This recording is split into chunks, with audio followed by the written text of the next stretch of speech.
আমার বন্ধু রাশেদের পরবর্তী পর্ব নিয়ে হাজির হয়েছি আজকে। চলুন, গত পর্বে কী হয়েছিল সেটা আজকে না শুনি, আজকে সরাসরি শুরু করে দিই। অনেক দিন থেকেই আমাদের স্কুলে যেতে হয় না। আমার ধারণা ছিল স্কুলে না যাওয়ার থেকে আনন্দের বুঝি আর কিছুই নেই, কিন্তু কয়েকদিন থেকে দেখা যাচ্ছে ব্যাপারটা ঠিক সেরকম না। স্কুলে যে যেতে হচ্ছে না সেই জন্যে অন্য কিছুই করা যাচ্ছে না। আমাদের বাইরে যাওয়া বন্ধ, খেলাধুলাও বন্ধ। মাঝখানে স্কুলের ম্যাপটা নিয়ে কাজ করছিলাম, সেটাও শেষ হয়ে গেছে। রাশেদ এখন তার মাঝে অন্যান্য জিনিসগুলি দেখছে। দিলীপের সাথে আমি অনেক খেলতাম, সে এখন কোথায় আছে জানি না। আশরাফ আর ফজলুর সাথেও মাঝে মাঝে দেখা হয়, কিন্তু দুইজনেই বেশ মনমরা। রাশেদ শুধুমাত্র মুখ শক্ত করে ঘুরে বেড়ায়।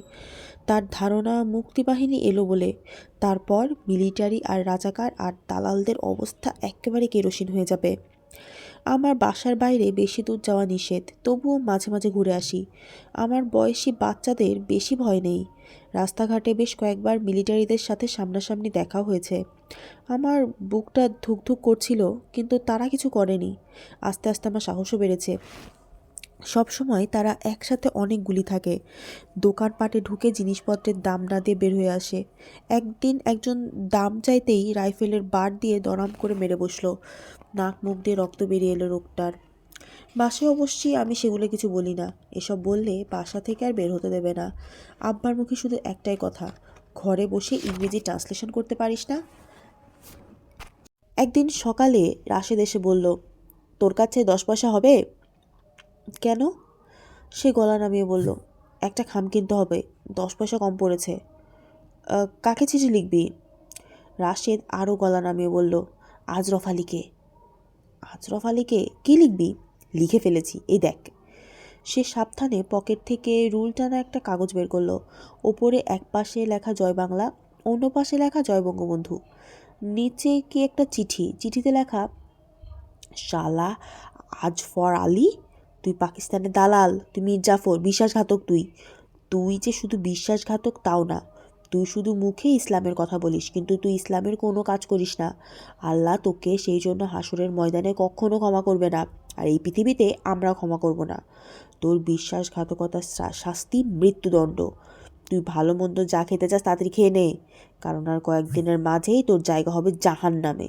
তুই সেখানে খাবি দোজখের আগুন। হা হা হা। আমি অবাক হয়ে রাশেদের দিকে তাকালাম। রাশেদ মুচকি হেসে বলল, শালার ব্যাটাকে একটু ভয় দেখিয়ে দিই। কিন্তু দেখে বোঝা যাচ্ছে তো তোর হাতের লেখা, একটা ছোট ছেলের হাতের লেখা। রাশেদ মাথা চুলকে নিচে আরও একটা লাইন লিখে দিল। হাতের লেখা যেন বুঝতে না পারে, তাই সেজন্য বাম হাতে লিখল। আমি মাথা নাড়লাম। এইবার ঠিক হয়েছে। মনে করবে বাম হাতে লিখেছে বলে হাতের লেখা এরকম কাকের ঠ্যাং বকের ঠ্যাং। রাশেদ মেঘস্বরে বলল, আমার হাতের লেখা কখনোই কাকের ঠ্যাং বকের ঠ্যাং না। বেশি কথা না বলে 10 পয়সা দে, যদি থাকে তো। আমি আর তর্ক না করে 10 পয়সা বের করে দিলাম। তারপর দুজনে মিলে পোস্ট অফিসে হেঁটে হেঁটে গিয়ে খামের ওপর আজরফ আলীর ঠিকানা লিখে ভিতরে চিঠিটা দিয়ে একটা চিঠির বাক্সে ফেলে আসলাম। 2 দিন পরে রাশেদ এসে বলল, এই জানিস চিঠিতে মনে হয় কাজ হয়েছে। কেন? আরে আজরফ আলীর অবস্থা তো একেবারে কেরোসিন, ঘর থেকে আর বেরই হচ্ছে না। রাশেদ খুব খুশি হয়ে ফিক ফিক করে হাসতে থাকে। আমি আর রাশেদ মিলে আজরফ আলীর বাসার কাছে হেঁটে এলাম। দেখলাম দুজন রাজমিস্ত্রি বাসার সামনের দেয়ালের উপর ইট গেঁথে সেটাকে আরেকটু উঁচু করছে। সামনে একজন রাজাকার রাইফেল হাতে পাহারা দিচ্ছে। এই 2 দিন পর রাশেদ এমন একটা কাজ করলো যেটা বলার মতো না। আমি সেদিন রাশেদের সাথে বাজারে গিয়েছি। শান্তি কমিটির অফিসের কাছে সে একটু দাঁড়ালো। আওয়ামী লীগের অফিসটা পুড়িয়ে দিয়েছে, ন্যাপের অফিসটা পোড়ায়নি, শুধু ভাঙচুর করেছে। সেটাই ঠিকঠাক করে শান্তি কমিটির অফিস বানিয়েছে। শান্তি কমিটির কাজকর্ম খুবই সহজ। রাজাকার বাহিনী নিয়ে মানুষজনের ঘরবাড়ি লুটপাট করে আনা, যাদের সাথে শত্রুতা আছে মিলিটারি নিয়ে গিয়ে তাদের আত্মীয় স্বজনকে গুলি করে মারা, কেউ মুক্তিবাহিনীতে গেছে এরকম খবর পেলে তার ঘরবাড়ি জ্বালিয়ে দেওয়া। মাঝে মাঝে মিলিটারিরা যখন কাউকে ধরে আনে, তখন তাদের আত্মীয় স্বজনরা এসে শান্তি কমিটির লোকজনের পায়ে পড়ে কান্নাকাটি করে। তখন তারা কেউ খালি হাতে আসে না, টাকা পয়সা তাদেরকে নিয়ে আসতে হয়। আমরা উঁকি মেরে দেখলাম অফিসের ভেতর আজরফ আলী একটা চেয়ারে বসে খুব রাগ রাগ চেহারা করে আছে। তার পায়ের কাছে উবু হয়ে একজন বুড়ো মানুষ হাউমাউ করে কাঁদছে। আহা বেচারা, নিশ্চয়ই ছেলেপেলে কাউকে মিলিটারি ধরে নিয়ে গেছে। খানিকক্ষণ আমরা এটা সেটা দেখে রাজাকার বাহিনীর অফিসে গেলাম। সেটা আগে নগেন ডাক্তারের চেম্বার ছিল। নগেন ডাক্তার পুরনো আমলের LMF ডাক্তার, খুব ভালো। 2-3টা MBBS ডাক্তারও নাকি তিনি পকেটে রেখে দিতে পারেন। নাড়ি ধরে নাকি বলে দিতে পারতেন রুগী 2 দিন আগে কী খেয়েছে। নগেন ডাক্তারকে সবাই ইন্ডিয়া চলে যেতে বলেছিল, কিন্তু তিনি রাজি হননি। সারা জীবন এখানে কাটিয়েছেন, এটা তার মাটি। মাটি পড়ে তিনি কামড়ে থাকবেন। মিলিটারি আসার 1 সপ্তাহ পরে রাজাকার বাহিনী তৈরি করা হলো। তারা এসে নগেন ডাক্তারকে গুলি করে মেরে তার চেম্বারটা দখল করে নিয়ে রাজাকার বাহিনীর অফিস তৈরি করেছে। আমরা সময় পেলে রাজাকার বাহিনীর অফিসের আশেপাশে ঘোরাঘুরি করি, কে কী করে না করে এটা সেটা দেখি। আজকেও দাঁড়িয়েছিলাম, তখন দেখি চুন্নু মিয়া 2 জন রাজাকার নিয়ে বের হলো। চুন্নু মিয়ার হাতে কিছু নেই, তবে অন্য রাজাকারদের হাতে রাইফেল। চুন্নু মিয়া আগে ঠেলাগাড়ি ঠেলতো, মিলিটারি আসার পর 1 লাফে রাজাকার কমান্ডার হয়ে গেছে।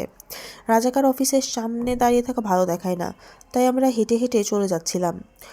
তখন চুন্নু মিয়া বলল, আজরফ আলী চেয়ারম্যানকে চিনিস তো? যে এক্ষুনি খবরটা দিয়ে দিবি, দেরি যেন না হয়, সুরের বাচ্চাগুলা। যে না, দেরি হবে না, যা যা যা হারামজাদা, যা তাড়াতাড়ি। আমরাও তাড়াতাড়ি হেঁটে রওনা দিলাম। চুন্নু মিয়ার এবং রাজাকার বাহিনীর লোকজনের কথাবার্তা খুব খারাপ, গালাগালি না দিয়ে এরা কথাই বলতে পারে না। আমরা হেঁটে হেঁটে যেতে দেখি রাজাকার 2 জন পেছন পেছন আসছে, তাড়াতাড়ি যেতে বলছে, কিন্তু 2 জনের মধ্যে কোনো তাড়া নেই। একটা পানের দোকানে দাঁড়িয়ে দাঁড়িয়ে সিগারেট টানছে 2 জন। শান্তি কমিটির অফিসের কাছাকাছি আসতেই দেখি আজরফ আলী আসছে, সাথে অবশ্য কেউ নেই, একা। রাশেদ হঠাৎ দাঁড়িয়ে গেল, বলল, এই তুই চলে যা, আমি একটা মজা করি। মজা? কিসের মজা? আরে দেখবি এক্ষুনি, যা চলে যা। আর শোন, তোকে যেন কেউ না দেখে। আমি তাড়াতাড়ি একটা গলিতে ঢুকে পড়লাম।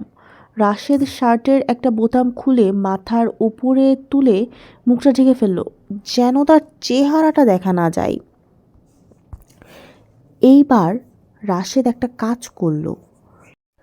রাশেদ শার্টের একটা বোতাম খুলে সেটা মাথার ওপরে তুলে মুখটা ঢেকে ফেলল, যেন তার চেহারাটা দেখা না যায়। তারপর আশরাফ আলীর কাছে ছুটে গিয়ে বলল, পাকিস্তানি দালাল, 2 জন মুক্তিযোদ্ধা 5 মিনিটের মাঝে তোকে গুলি করে মারবে। কি বলে? কি বলে? কে? কি কি কি কোথায়?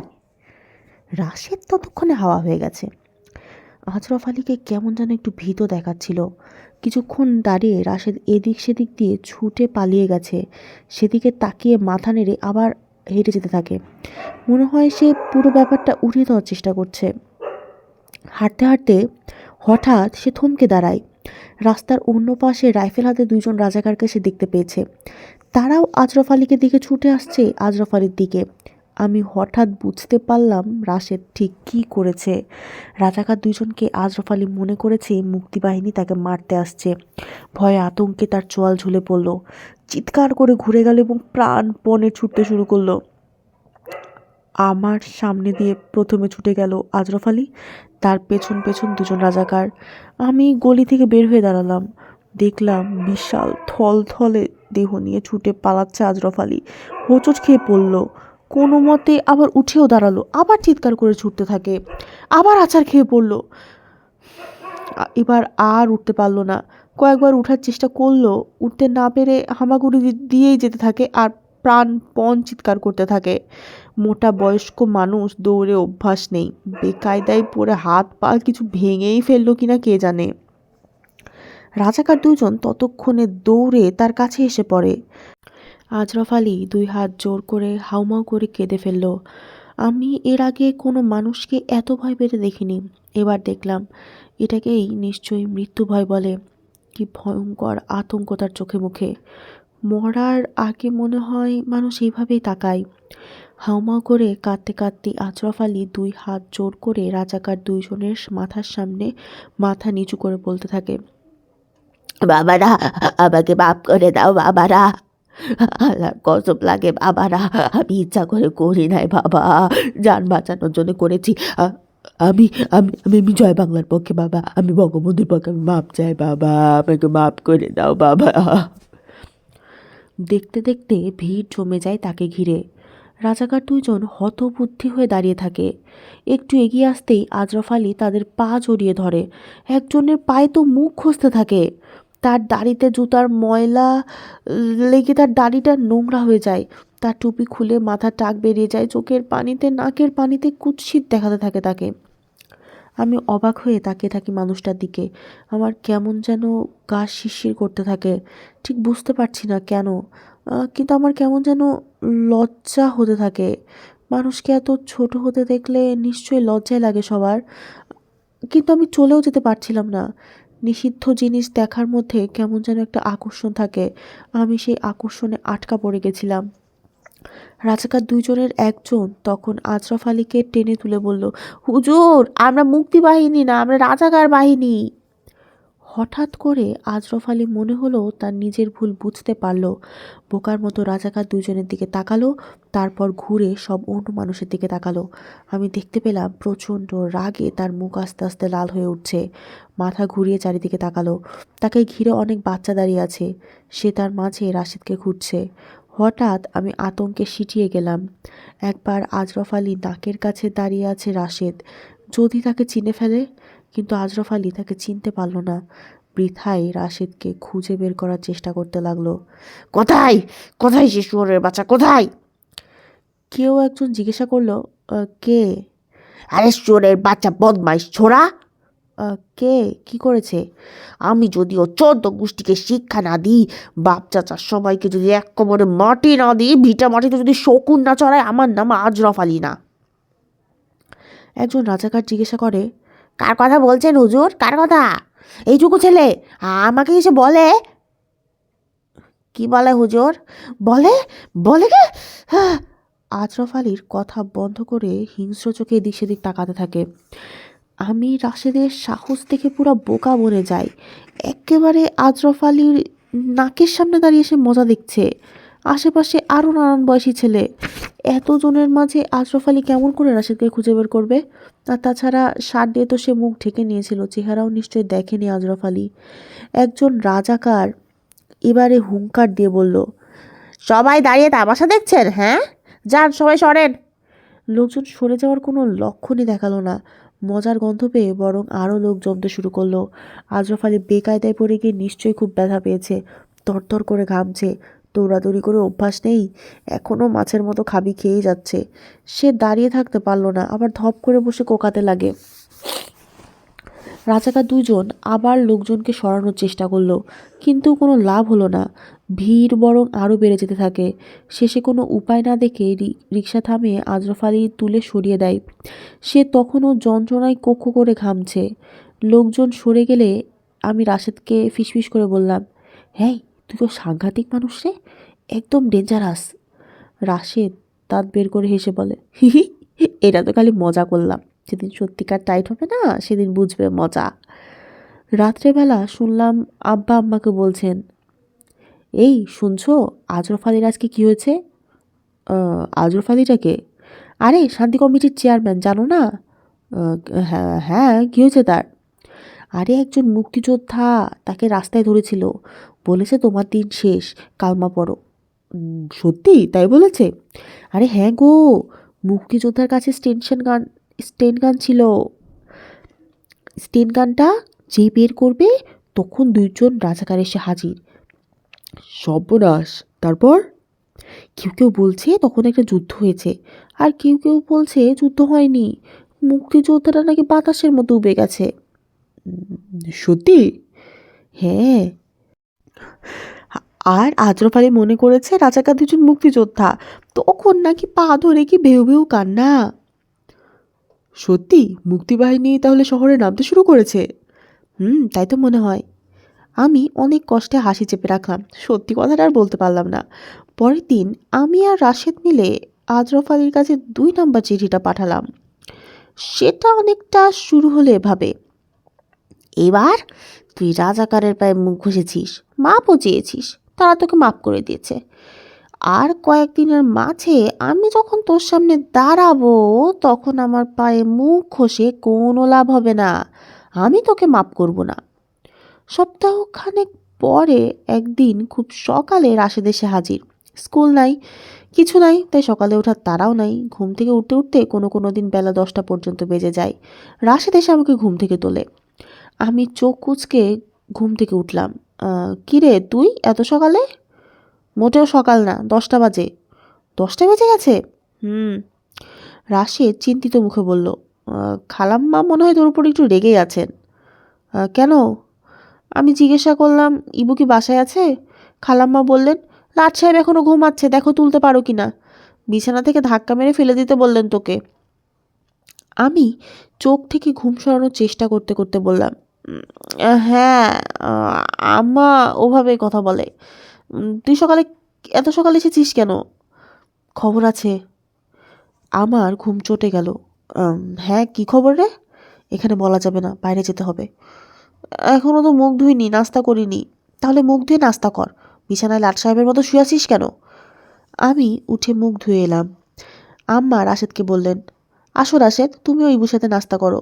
না না খালাম্মা, আমি খেয়ে এসছি। আরে একটু খাও। না খালাম্মা, তবে যদি বলেন একটু চা খেতে পারি। চা?